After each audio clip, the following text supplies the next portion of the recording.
We're going to talk to someone who calls herself the Valley Girl Apologist, Sarah Ankenman.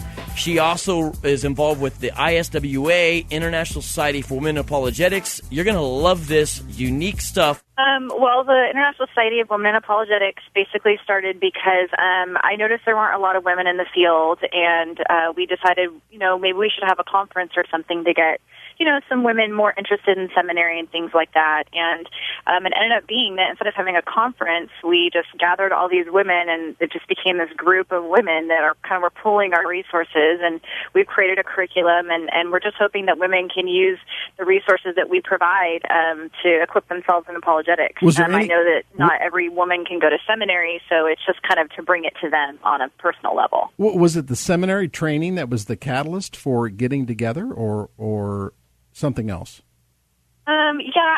I was in an apologetics class in seminary, and I was one of only a couple women in the class. And I actually asked Dr. Geisler, who was my teacher, why aren't there any women in the field? Like, is this something I could possibly do as a career, or should I just even give it up now?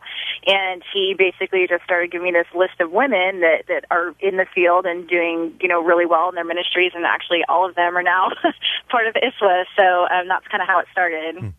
So the website, womeninapologetics.com, that's where folks can go for the website, International Society of Women in Apologetics. There's a lot on here. Can you tell folks a little bit more about the website, the ministry, why they might want to be involved, what they could do if they are involved, a little bit about the people that are involved? Just give us a rundown of what's going on there, because there's some good resources there. Well, on the website, there's quite a few tabs on the top, but basically, there's a little bit about us. I wrote an article. People kept asking me why we exist and what our mission was, so I wrote an article called Why ISWA that kind of explains who we are, what we do, why we do what we do, so that's on there. We do have a speaking team that churches or women's groups can go to look for speakers in different fields, and I think we have almost 30 women on that speaking team list now, which is huge for the apologetics field. There's also a bunch of articles written by a lot of our members on just various topics. There's one on the Da Vinci Code. There's one on about Mormons, about apologetics. We've got Marcia Montenegro, who writes about the New Age stuff, mindfulness, things like that. So there's a lot of different topics you can find articles on. And then we also have a curriculum. So ISWA, the ISWA tab on the website. We have a video that kind of explains about the curriculum and how you use it, but then we also have a link to textbooks where there's 6 different textbooks that are a foundation series for women to start doing apologetics. So it covers why apologetics, truth, the existence of God, the case for miracles, the reliability of the Bible, and then the case for Christ, or rethroning Jesus. So those are all really, really great resources. They're PDFs, they're free, and they're downloadable 24/7 from anywhere in the world. So I'm pulling up a few right now, Sarah, and I'm looking at one by Judy Salisbury. Every Woman an Apologist, which is interesting. She goes from Titus 2 and says that really there's some way between that and the Proverbs 31:1 woman that really every woman in some capacity should act as an apologist. I mean, do you want to comment further on that? Because sometimes people, they just might not be thinking that way. Right. And that's, that's normal. I get a lot of people asking me, like, well, are you trying to be a pastor? Are you trying to be in the pulpit? Like, what's your goal here? And it's not that. Every person's called to be an apologist. If you believe something that you're basing your eternal decisions on, you should have good reasons for why you believe it. And if you're a Christian, you're not called to just get saved and then hang out in the church. You're called to get saved and then lead others to Christ. And in the world that we live in, unfortunately, with it being postmodern, pluralistic, relativistic, we do need to be more equipped than we used to be. We can't just be carrying around the Bible and then assume people are going to accept that as a basis for truth, because most people don't. So we need to be able to build a case. J. Warner Wallace just made a great comment. He said we need to be Christian case builders, and we need to give reasons for why Christianity is a logical and truthful worldview. And so it's really that women aren't exempt from that calling as a Christian. If they believe in Christ and they label themselves a Christian, then they need to be equipped just like everybody else. And especially with the kids. You know, you've got kids walking away from their faith in Jesus Christ in their first year of college. Yeah. And why is that? It's because mom wasn't equipping them or giving them the answers that they needed to be ready for what they were going to face in the universities. Yeah, that's something I noticed. I think one of the posts on the website, I'm not sure exactly where, but you said something effective that apologetics is the defense of the faith, and Christianity is on the defensive. Probably more so now than in recent times. And so, yeah, I mean, I think that's helpful if you can sort of even elaborate more on that. In what ways are you seeing Christianity more on the attack, and then why does it become even much more necessary? I mean, you mentioned a few of those things just now. Why does it become more necessary to be able to defend Christianity? Maybe you can list some specific areas where I think you would suggest people, and then people in general, but women in general, should be equipped to defend Christianity on. Right. Well, there's in the last couple of years, a few books have come out talking about the trend of how many Christian youth are walking away from their faith. So you've got, the statistics anywhere from like 60 to 85% that kids are walking, and that's just unacceptable. I mean, I know eventually a lot of them do come back to the Christian faith as adults, but those are key years in their life where they can make decisions that affect the rest of their life, and they might make better ones if they were still a Christian at that point. So you've got kids abandoning their faith in college, and the reason is because they're getting intellectually attacked by their atheist professors. And then you've got Frank Turek gave a really great talk on, he calls it intellectual predators. And it's basically about how you've got these professors in college who their goal is to literally convince you not to be a Christian. And so you've got these students going into the classroom, and they're a Christian because their parents were Christians.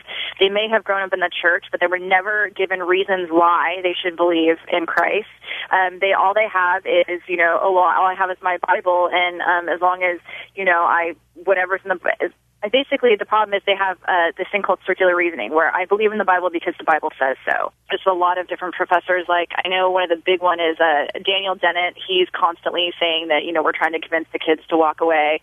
You've got Dawkins, who's always saying Christianity is illogical, and unfortunately, even though these professors may not exactly be the smartest people on the face of the planet, because they're in a position of authority and they have PhDs over the students, they think that they know everything. And so you've got these students that are being convinced to walk away from their faith because it just doesn't hold up to logic, they think, in the classroom. Well, when we come back, we'll talk more about the organization and as well as your blog with Sarah Ankenman, Women in Apologetics.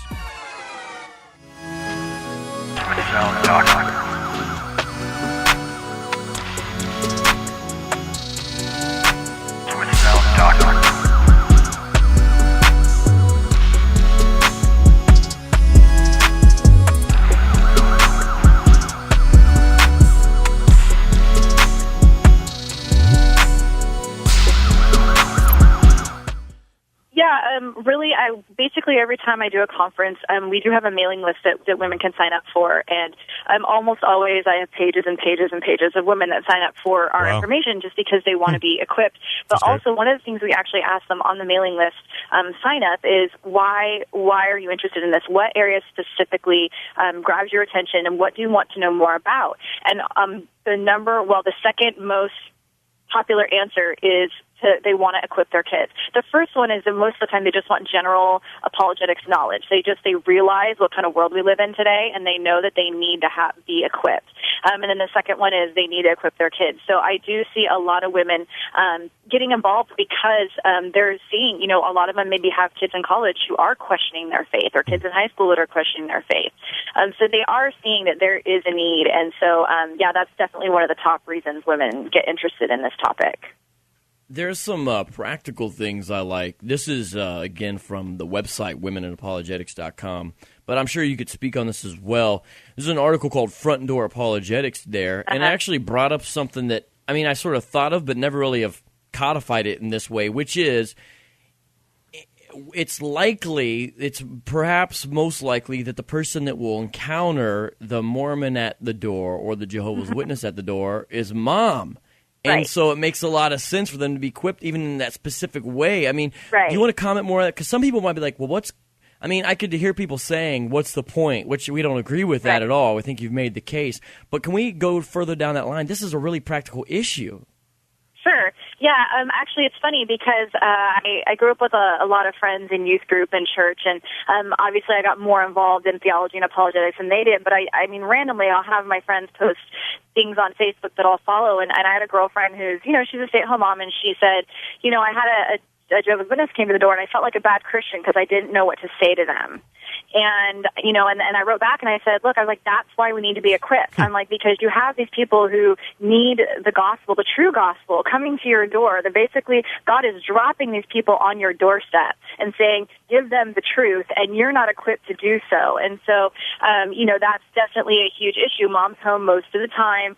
And so those are the people that are coming to the door when mom's home. And then the other thing, too, is that actually I read an apologist friend of mine, what he does is he actually invites them in and then sits down with his entire family, with the Mormon, Jehovah's Witness, or whoever comes to the door, and he goes through everything with them and gives them the case for the true Christianity, and then kind of dismantles their points in front of his kids, so his kids will not be led astray later in life. They've seen how their dad has engaged these people, and so I think that's a really, really great idea if moms could do something like that. Yeah, I think there's some very practical ways that this can happen.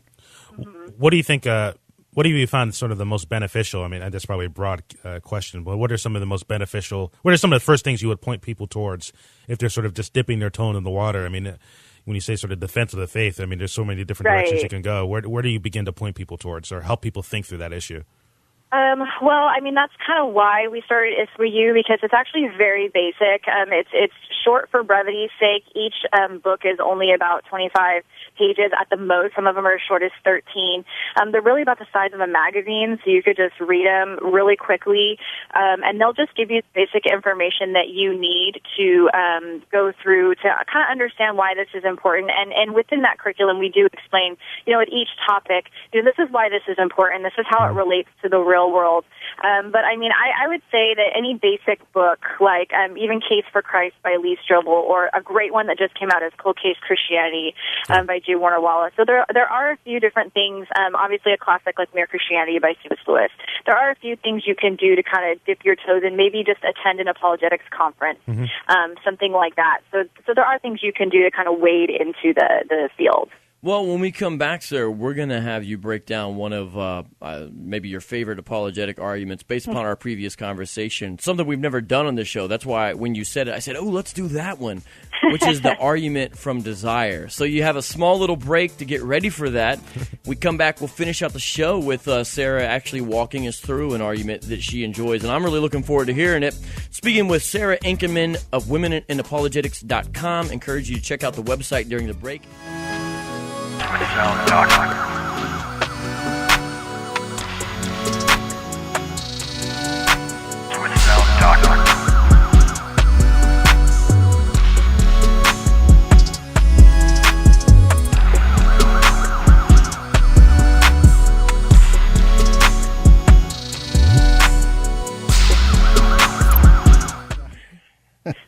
So, Sarah, walk us through this argument. I am looking forward to hear it. We've never really got to discuss it. First time I do remember coming across it, I think it's from Lewis.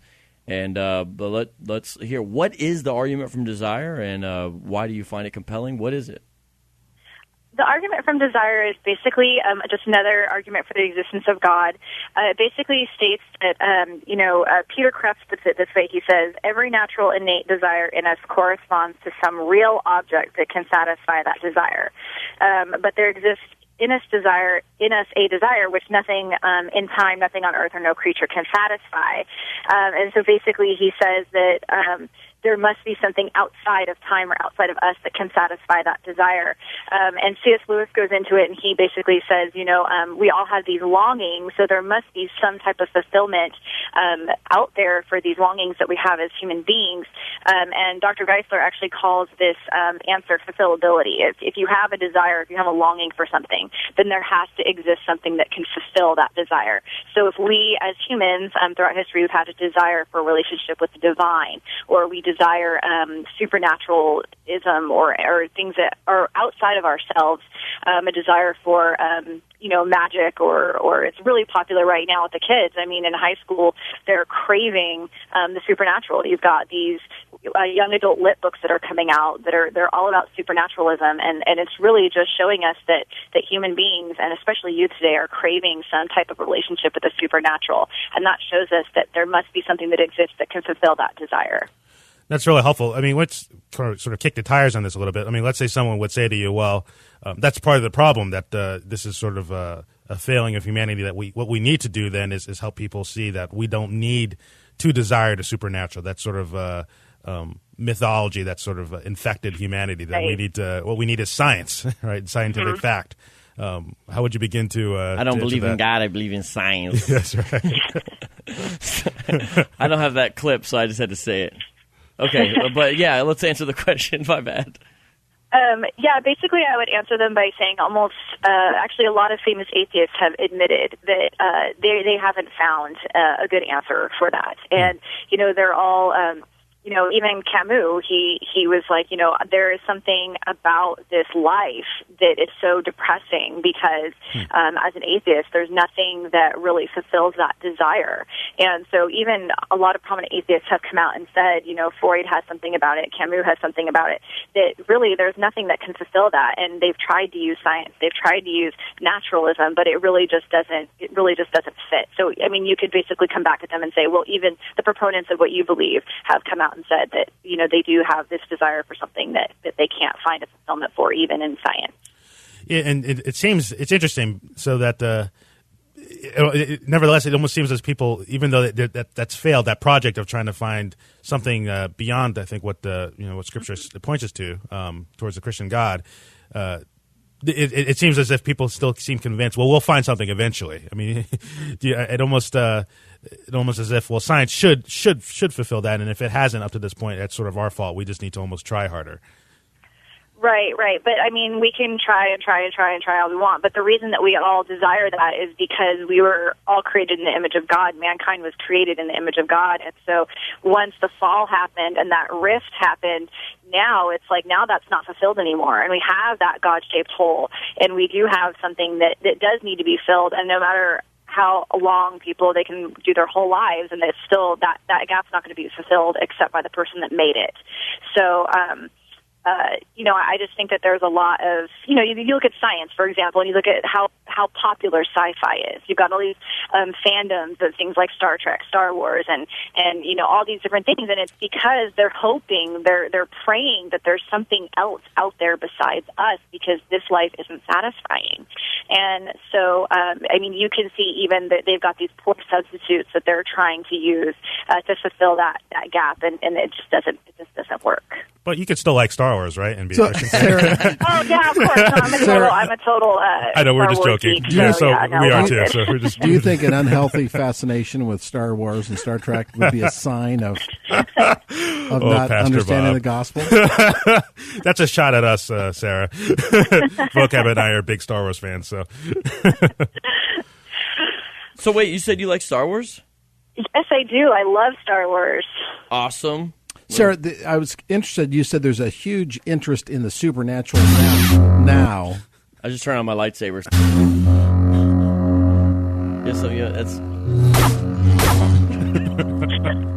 Is that new compared to, say, 10 years ago? And how do we take advantage of that? I once heard someone say that the most important thing that we teach our kids is that the gospel, that Christianity is a revelatory religion, that in a sense there is a supernatural element to it. Right. God has spoken to us. How do we take advantage of that with our young people? Is it just by teaching it and talking about it more? Well, actually, funny you say that, because that's kind of what my dissertation's about, is basically focusing on what we can use in culture today, what can we use in pop culture today to reach youth by explaining the reason that they crave these supernatural things is because they're actually looking for Jesus Christ. And so what I did is I did a talk at a youth camp, and it was super popular. The kids really loved it. And basically what I did is I went through all the substitutes we use. So we used, like, the paranormal. all, the myth, the legend, Lord of the Rings. You use Star Trek, Star Wars. You use, you've got the hero myth in Star Wars. And the hero myth is basically the basis for almost every epic or superhero movie. And basically the story is that you've got this hero that comes from obscurity, goes through temptations and trials, gets killed as a martyr almost, and then they have a glorious coming back moment where they reappear as the hero. And it's like, well, what is that story based on? I mean, that's based on Jesus Christ, the greatest Savior of all. So basically what I do is I try to use those things in culture to reach kids and explain that, the reason that you crave this, the reason why you're so attracted to things like Harry Potter is because it does have the hero myth. It does have that otherworldly element that is so attractive. And the reason is because you've got kids in school that their materialism is being shoved down their throats. They're being told, this is all there is, there's nothing else. It's just naturalism. It's just materialism. And the problem is that doesn't satisfy. That answer does not satisfy youth. They're smarter than that. So they know that they were created for something more than this life. So they're looking for purpose. They're looking for answers to the tough questions. They're looking for hope. And those stories and those elements give them those things, and they're really just poor substitutes for the truth, which is the gospel of Jesus Christ, which is the greatest hero myth of all time. So. You said your dissertation isn't going to be on this, or yes. Well, I'd love to read that. That is, I'd almost love to do a show on that. One of the things I'm becoming convinced about is, I think a great entry point towards the defense of the faith is pop culture. I mean, sadly, in some ways, it's sad how drenched, I might say, people are into pop culture. However, there are sort of common touchstones, and I love what you just did there, showing how some of the things that are really popular, Harry Potter and those other things, are really echoes of the Christian storyline, and that we shouldn't be surprised to see those echoes. That there's something in us that wants that's seeking that desires that.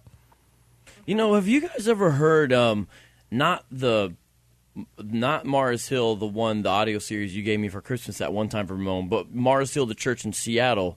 They do a thing where sometimes, like on a Sunday night, or I forget, maybe it's a Friday night, they'll show a film and then sort of talk about it before and after and kind of analyze and go through it, and the guy will give a short talk. Have you guys ever heard that? Because I gave some of those a shot. I wanted to see what they would say, and I thought some of them were actually pretty interesting and insightful. Like, I listened to the ones on Transformers, and it was actually really good the way he did it. It wasn't, it wasn't as lame or cheesy as I might have sort of guessed, because I've heard a lot of bad, but I thought it was pretty insightful. Have you guys ever heard that? Or I mean, we're sort of getting off topic. But I just wondered if I was the only one. Yeah, no, that's good stuff. You might be the only one. I know Sarah seemed to say yeah. Yeah, no, I mean, I think that's actually a great tool. The thing is that you have to start with what youth are interested in. Unfortunately, you just really have to meet them where they are, and they're I mean, like I said, you've got these fandom things going on where you've got fanboys and fangirls of all these different crazy universes like Doctor Who and Star Trek and Star Wars, and so those are huge right now, and so you really, really have to utilize what you have to build a bridge to connect the worldviews, and I think that's a really effective way of doing it because it's going to get their attention. As you've spoken to people about this sort of argument from desire, this need for the supernatural, if I can, I don't know if I'm summing it up in the right way, but as a sort of simple way of summing it up, how do you find people responding to that? Do you find that resonating with a lot of people? It's really hard to listen to something like that and not see the truth in it. When I did that conference with youth, I had a ton of kids come up to me and be like, I'd never thought of it like that before. But I mean, really, the thing is that when you've got filmmakers and novelists and all these people writing these stories, they are human beings too, which means they have the same desires that we do. And so they're writing this to fulfill a hope or a purpose or an answer, something that they have deep inside them. And so, of course, it's going to resonate because it's coming from a standpoint of truth. It's coming from a fact that, we're separated from God because of the fall, and, we're all searching for that answer. And so it's going to resonate just because even if the novelist or the writer themselves doesn't realize that's what they're doing, it's coming from a place of honesty and a place of truth where they're searching too. And so I think you can't really see something like that and have it not resonate. The parallels are just too obvious. So, yeah, I really have a lot of positive feedback from it. Yeah, let me read one brief excerpt from C.S. Lewis from his book, The Weight of Glory, 1949, where he says something, maybe just get your feedback. It's sort of summing up a lot of what you are saying, but we got a few minutes left, so I want to try to wrap up and and give people resources even for women in apologetics, as well as this argument, the argument from a desire, because it's sort of a lesser-known argument, if you will. But here's what he says. A man's physical hunger does not prove that man will get any bread. He may die of starvation on a raft in the Atlantic. But surely a man's hunger does prove that he comes of a race which repairs its body by eating and inhabits a world where eatable substances exist. In the same way, though I do not believe, I wish I did, that my desire for paradise proves that I shall enjoy it, I think it a pretty good indication that such a thing exists and that some men will. A man may love a woman and not win her, but it would be very odd if the phenomenon called falling in love occurred in a sexless world. What a great Lewis quote there. So Sarah, maybe summing up some of it or some other things. I know you have some sort of other specialties if people want to find some of your talks or some other things related to the website. Can you share those as we close out our show? So obviously the argument from desire is something that I'm really, really interested in right now. I also teach church history, so I'm a huge fan of Old Testament, ancient Near East history. That's a big thing that I'm interested in. I teach on apologetics, so there's quite a few articles on apologetics to Islam. So there's a lot of stuff about Islam on the website. I write about basically, I'm very, very interested in this phenomenon coming about, like Chrislam and things like that, where they're trying to merge the two worldviews. And so I do a lot of work on how that's not possible because they're mutually exclusive religions. So I do have a lot on that on my blog. And those are basically the topics that I'm most interested in, that I write about the most, I would say. Excellent, Sarah. Thank you for joining us. Thank you very much, Sarah Ankenman. We appreciate your time.